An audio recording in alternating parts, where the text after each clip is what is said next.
जय हिंद फ्रेंड्स, आपका हमारे इस प्यारे से चैनल में स्वागत है। आइए आज हम देखते हैं क्लास 10 का चैप्टर नंबर 1 यानी कि रियल नंबर। और हम आपको बताना चाहते हैं कि इस न्यू चैनल पे अगर आप जुड़े हैं तो याद रखिएगा, सबसे पहले आपके मैथ के हर एक चैप्टर के सारे कॉन्सेप्ट को क्लियर कराया जाएगा। उसके बाद टॉप मोस्ट क्वेश्चन हर एक टॉपिक से आपको कराए जाएंगे, हर एक चैप्टर के हर एक टॉपिक से।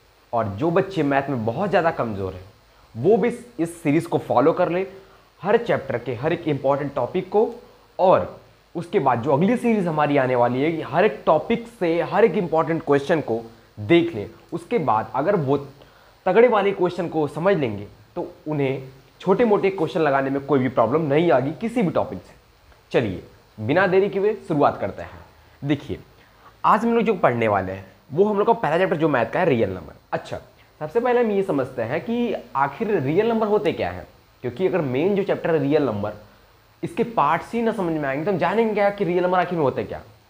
तो अगर हम ध्यान दें तो रियल नंबर वे नंबर होते हैं, ऐसे नंबर्स जो हम अपने डेली लाइफ में यूज करते हैं in mathematics, in other subject. Number तो दो टाइप के होते हैं, एक इमेजिनरी नंबर होते हैं जिसे हम बस इमेजिन करते हैं कि हाँ ऐसा होगा, ऐसा नंबर आएगा। बट रियल नंबर क्या होते हैं जो कि रियल में होते हैं, जिसे हम यूज करते हैं अपने डेली लाइफ में। ठीक है।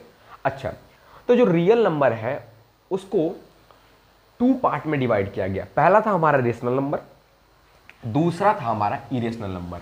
आप थोड़ा भी मैथ से डरिएगा मत, बस आप कॉन्सेप्ट वीडियो ध्यान से देखिएगा, आपको सारे टॉपिक अपने से ही आ जाएंगे और सारे आंसर भी अपने से आप कर लेंगे किसी भी क्वेश्चन का। कॉन्सेप्ट पहले क्लियर रहना चाहिए हम लोग का। तो रियल नंबर क्या होते हैं आप लोग पुरानी क्लासेस में पढ़े होंगे, हम इसे रिपीट नहीं करेंगे, बस आपको समझाते हुए चलेंगे। तो रियल नंबर वे नंबर होते हैं जिन्हें हम क्या करते हैं, पी अपॉन क्यू के फॉर्म में लिख सकते हैं। और पी एंड क्यू क्या हो, इंटीजर हो, पी और क्यू क्या हो, हम शॉर्ट फॉर्म लिख दे रहे, इंटीजर हो, और जो क्यू है वो डज नॉट इक्वल टू 0। अच्छा, कई बच्चे ये परिभाषा रट लेते हैं, ये डिफिनेशन ही रट लेते हैं कि पी अपॉन क्यू के फॉर्म में।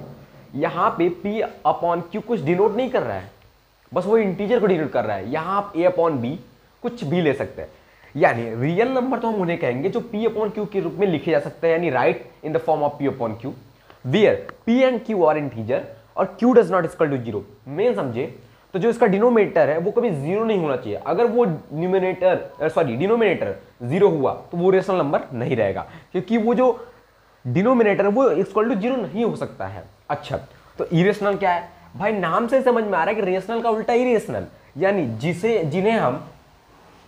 जिन्हें हम क्या कर सकते हैं, पी अपॉन क्यू के फॉर्म में नहीं लिख सकते हैं, या लिख भी सकते हैं, पी अपॉन क्यू के फॉर्म में नहीं लिख सकते हैं, और पी एंड क्यू वो इंटीजर नहीं हो सकते हैं, और क्यू इक्वल टू 0 हो सकता है। बस उसी को हम इरेशनल कहेंगे, यानी जो रेशनल का जस्ट अपोजिट हो। सारे रेशनल के अपोजिट जो होंगे वो इरेशनल होंगे। यहाँ पी अपॉन क्यू के फॉर्म में लिख सकते थे, यहाँ पी अपॉन क्यू के फॉर्म में नहीं लिख पाएंगे। ये p and q are integer होंगे, यहाँ p and q are integer नहीं होंगे। यहाँ q does not equal to 0, यहाँ क्यू इक्वल टू 0, यानी रेशनल का अपोजिट इरेशनल। फिर हमने क्या किया कि रेशनल को हमने टू पार्ट में डिवाइड कर दिया। एक होते हैं नो इंटीजर रेशनल नंबर, ठीक है, नॉन इंटीजर रेशनल नंबर, और एक होता है इंटीजर। अच्छा, ये नॉन इंटीजर रेशनल नंबर क्या होते हैं? सबसे पहले अगर हम इंटीजर को समझ लेना तो हम ऑटोमेटिक समझ जाएंगे कि नॉन इंटीजर रेशनल नंबर क्या होते हैं। देखो, इंटीजर क्या होते हैं जिसमें होल नंबर्स आते हैं। अगर ये चार्ट याद हो गया तो आप डिफिनेशन अपने से बना लेंगे। इंटीजर क्या होता है जिसमें होल नंबर आते हैं और निगेटिव के नंबर आते हैं, उसे हम बस कहते हैं इंटीजर। होल नंबर, तो होल नंबर क्या होते हैं भाई, होल नंबर यानी 0 से शुरू हो और इन्फिनिटी तक जाए। जो आप करते हैं, आप काउंटिंग करते हो उसमें 0 ऐड कर दीजिए और वो इन्फिनिटी तक जाएगा, बस हो गया हमारा आपका होल नंबर। और नेगेटिव नंबर्स मतलब कि इसमें 0 1 2 हो गया। अब नेगेटिव नंबर में -1 -2 -3 डॉट डॉट माइनस इन्फिनिटी, ये हमारा हो गया नेगेटिव नंबर, ये हमारा आ गया होल नंबर। अच्छा, तो whole number, the collection of whole number and negative number is called integer. बस काम खत्म। यानी इंटीजर हम उसे कह देंगे भाई जिसमें होल नंबर्स आ जाएं और जिसमें निगेटिव नंबर्स आ जाएं। समझ में आ रहा है कि नहीं आपको? बस आप कॉन्सेप्ट लेके चलिए, क्योंकि ये सारे कॉन्सेप्ट आके किस क्लास के पता है आपको, 9th क्लास के हैं, लेकिन आपको 10th में रिकॉल करना है क्योंकि आप हमारे चैनल पे विजिट किया है और आपको सारा कॉन्सेप्ट आना चाहिए। अब ये समझ गया हमने कि इंटीजर क्या होता है। इंटीजर यानी कि जिसमें होल नंबर्स आए, निगेटिव नंबर्स आए। अब नॉन इंटीजर यानी कि ऐसे रेशनल नंबर जो नॉन इंटीजर हो, बात खत्म। अब इसका कोई एग्जाम्पल तो याद नहीं करना है, एग्जाम्पल इसका भी पूछेगा। अगर एग्जाम्पल चाहिए तो आप अपने से बना सकते हैं। कोई भी नंबर ऐसा ले लीजिए जो पी अपॉन क्यू के फॉर्म में हो, जैसे 2/3 ले लिया हमने, ये पी अपॉन क्यू के फॉर्म में है। पी भी एक इंटीजर है, क्यू भी एक इंटीजर है। अरे इंटीजर क्या होता है? जो होल नंबर हो। देखो ये होल नंबर नहीं है, इसमें होल नंबर भी नहीं आएगा, जरूर आएगा भाई। और q does not equal to 0 हो गया। इरेशनल नंबर ले लीजिए 3/0, हमने यहाँ पर क्यू की वैल्यू 0 कर दी, तो ये रेशनल नहीं तो इरेशनल ही होगा भाई। ठीक है, अब हमने रेशनल में जो डिवाइड किया इंटीजर, इंटीजर में आपने जान गया कि इंटीजर में क्या कह सकते हैं, 0 1 2 डॉट इनफाइनाइट -1 -2 -3, ये आ गया इंटीजर के अंदर। अब इंटीजर के अंदर कैसे आया भैया ये बता दीजिए। अरे भाई ये इंटीजर के ही पार्ट है ना होल नंबर और नेगेटिव नंबर्स, तो इंटीजर के ही अंदर आएंगे होल नंबर्स और नेगेटिव नंबर्स आएंगे ना, तो ये हो गया। अच्छा ये समझ गए। और नॉन इंटीजर रेशनल नंबर्स ऐसे जो इंटीजर ना हो बट वो रेशनल नंबर हो सकते हैं भाई। अब ऐसा एग्जांपल आपको हमें कमेंट में बताना है भाई कि ऐसे कौन से नंबर होंगे जो नॉन इंटीजर हैं, नॉन इंटीजर रेशनल नंबर है, यानी वो नॉन इंटीजर तो है लेकिन रेशनल नंबर जरूर है वो। ठीक है, वो इंटीजर नहीं है लेकिन रेशनल नंबर है। तो ये आपको एग्जांपल हमें कमेंट में देना है। अगला, अब होल नंबर को दो पार्ट में डिवाइड कर दिया गया। कौन कौन से भाई? एक जीरो, एक नेचुरल नंबर। तो होल नंबर के अंदर क्या कहता है, एक जीरो आता है, एक नेचुरल नंबर। अच्छा नेचुरल नंबर क्या होता है भाई? नेचुरल नंबर होता है जो 1 से स्टार्ट हो और इन्फिनिटी तक जाए और कुछ नहीं। अच्छा अब एक बहुत इंपॉर्टेंट बात मैं बताने जा रहा हूं। हमने होल नंबर की डिफिनेशन पढ़ी कि जीरो, जिसमें 0 1 2 3 डॉट डॉट इन्फिनिटी तक जाए उसे हम होल नंबर कहते हैं। यानी होल नंबर में रियलिटी में आ क्या रहा है, एक जीरो आ रहा है और एक 1 2 3 4 आ रहा है। अब देखो मैंने बताया कि इसकी डिफिनेशन हम अपने समझा सकते हैं। होल नंबर में जीरो आता है और होल नंबर में नेचुरल, क्योंकि 1 से लेके इन्फिनिटी तक हम क्या कहते हैं, नेचुरल नंबर ही तो कहते हैं। यानी होल नंबर के अंदर नेचुरल नंबर आते हैं और क्या आते हैं, जीरो आते हैं। अब ये आपको फ्लो चार्ट याद रहना चाहिए। अब 10th बोर्ड या फिर किसी भी 10th के एग्जाम में क्वेश्चन कहां से आते हैं हम आपको वो समझाते हैं। चलिए इस चार्ट को रिमूव करके हम एक बढ़िया सा चार्ट बना, चार्ट ऐसा बनाने जा रहे हैं जो कि बहुत इंपॉर्टेंट है बोर्ड एग्जाम के हिसाब से। सबसे नीचे हमने क्या दिखा, सबसे नीचे हमें कौन सा नंबर दिखा, जीरो नहीं छोड़िए, जीरो को हमें छोड़ना है अभी। हमें नंबर्स कौन से दिखे, हमें सबसे नीचे दिखा नेचुरल नंबर। उसके ऊपर हम जब बढ़े तो क्या दिखा हमें, होल नंबर। आप वो मत याद रखिए नेगेटिव नंबर, उसको छोड़िए। सबसे नीचे था नेचुरल नंबर, उसके ऊपर क्या था हमें बताइए आप, होल नंबर। ठीक है, उसके ऊपर हमने देखा इंटीजर्स थे, उसके ऊपर हमने देखा रेशनल और इरेशनल। अच्छा एक ध्यान रखिएगा कि रेशनल को हम क्यू से डिनोट करते हैं और इरेशनल को हम क्यू डैश से डिनोट करते हैं। उसके बाद हमने क्या देखा, रियल नंबर। अब हम एक बात को समझेंगे, बोर्ड क्वेश्चन कैसे बनाएगा, एक तरह से पूछेगा कि क्या सारे नेचुरल नंबर होल नंबर हो सकते हैं, क्या सारे होल नंबर नेचुरल नंबर हो सकते हैं, क्या सारे नेचुरल नंबर होल नंबर हो सकते हैं, या फिर क्या सारे होल नंबर नेचुरल नंबर हो सकते हैं। अब बच्चे कंफ्यूज और यहां पे ही आपका मार्क्स चला जाएगा। अच्छा इसका कोई ट्रिक देखो भाई, एक ट्रिक हमने बनाई थी बचपन में कि जब भी ऐसे तीर लगे तो हमेशा हाँ करना, और जब अपोजिट तीर लगे तो हमेशा ना करना। चलो अब इस ट्रिक को हम फॉलो करते हैं भाई, कितनी मस्त ट्रिक है। क्या सारे नेचुरल नंबर होल नंबर हो सकते हैं, तीर ऊपर की गई, यानी हाँ हो सकते हैं भाई, हो सकते हैं।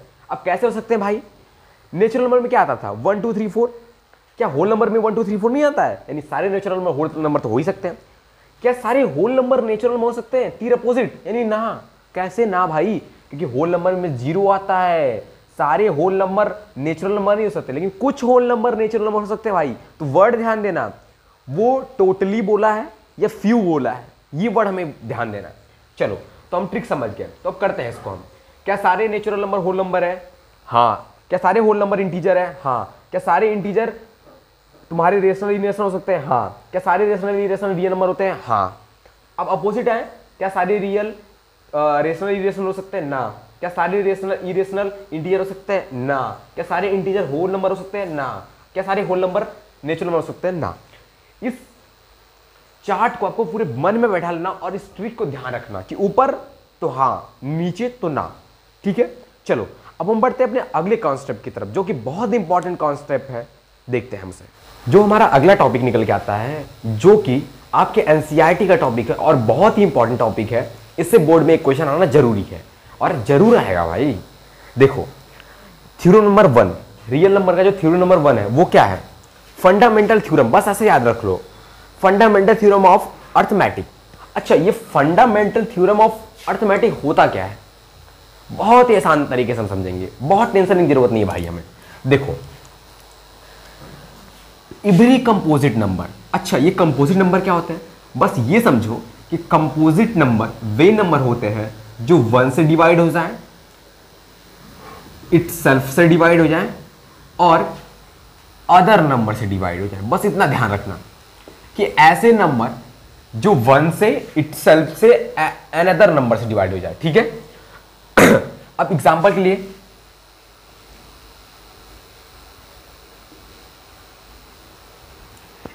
लिए मैंने लिया 4। क्या 4 एक कंपोजिट नंबर है? तो जी हां।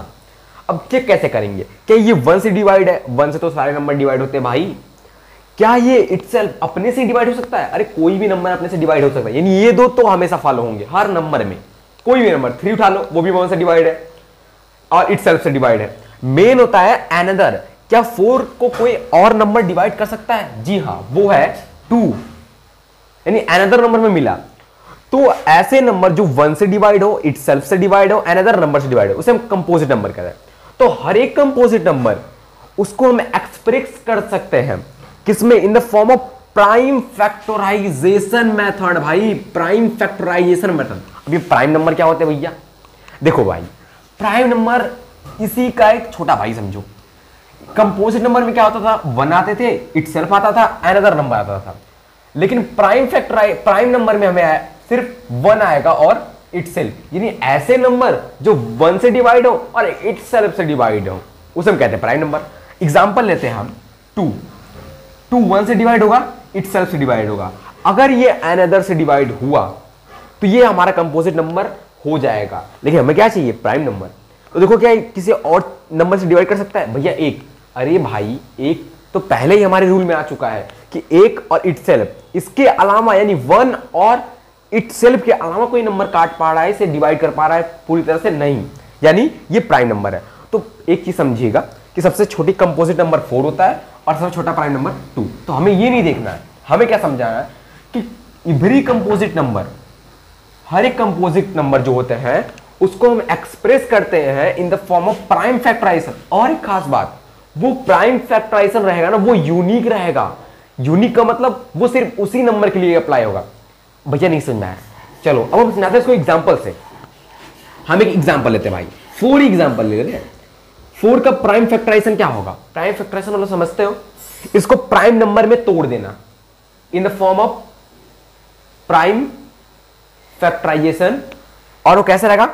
प्रोडक्ट, यानी every composite number can express as a product of prime factorization, यानी उसको, उस कंपोजिट नंबर को प्राइम फैक्टराइजेशन के प्रोडक्ट में तोड़ देना, ब्रेक कर देना, ये होता है। अच्छा, इसको हम कैसे ब्रेक करेंगे? अब ब्रेक करने का सबसे आसान तरीका समझो। आप लोग ने बचपन में एलसीएम ऐसे निकाला है, बस वही आपको यहां पर कर देना है। ये पहले देखो किससे डिवाइड होगा? 2 से, फिर किससे होगा? 2 से, फिर किससे होगा? 1 से। लास्ट में आपको 1 लिखना है। अब इसका प्राइम फैक्टराइजेशन क्या होगा? 2 × 2। आप 1 भी लिख सकते हैं, 1 छोड़ भी सकते हैं। अच्छा, तो हमने इसको एक्सप्रेस किया 2 × 2 में। अब देखो ये 2 प्राइम नंबर है कि नहीं है? अभी मैंने बताया भाई ये प्राइम नंबर है, ये भी प्राइम नंबर है। क्या ये 4 को हमने प्रोडक्ट के फॉर्म में एक प्राइम फैक्टराइजेशन के फॉर्म में तोड़ दिया? हमारा कहने का मतलब है कि कोई भी अगर कंपोजिट नंबर है उसको हम बस प्राइम फैक्टराइजेशन के प्रोडक्ट में तोड़ दें, यानी वो प्राइम फैक्टराइजेशन के प्रोडक्ट में रहना चाहिए बस। और ये यूनिक है, आप किसी नंबर का नहीं पाएंगे 2 × 2। एग्जांपल क्या लेते हैं हम? 6 भी कंपोजिट नंबर है, इसको हम ब्रेक करेंगे तो क्या होगा? 6 को हम ब्रेक करेंगे तो क्या होगा?